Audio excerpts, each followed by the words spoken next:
Luxury watches. These days, they're about a whole lot more than just telling time. Many consider them mini works of art, with the engineering that goes on inside the watch as important as the look on the outside. And despite the struggling economy or worries about the Eurozone, luxury watch sales have bounced back from pre-recession levels. It is booming now. In fact, recently it's had a better year than it had at the 2007-2008.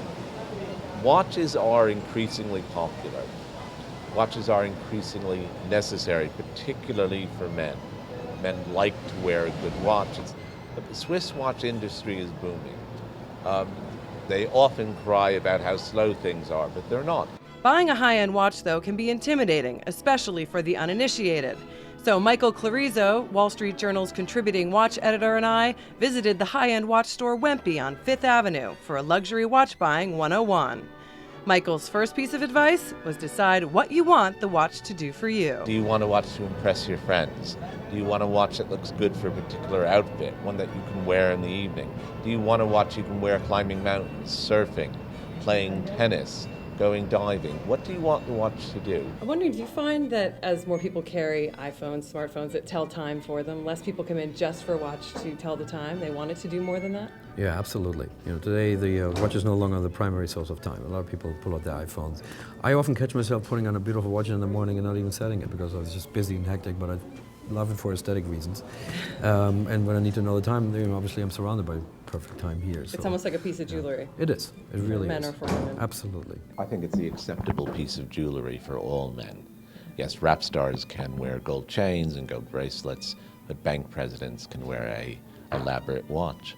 It tells something beside the time. There are so many brands of watches out there. Yeah. It is sort of intimidating to look at all of the offerings out there and really narrow it down to what would be the best watch for the individual. We're doing this for 132 years. It's a family-owned business.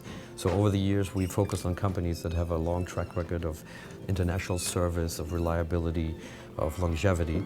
And that's something that if you spend that kind of money, you want to make sure that there's somebody around 5 years from now, 10 years from now, that gives you service. Watches do need to be serviced. People don't think about it the same way they do about a car, but a watch does need to have a going over depending on the brand once every 3 to 7 years.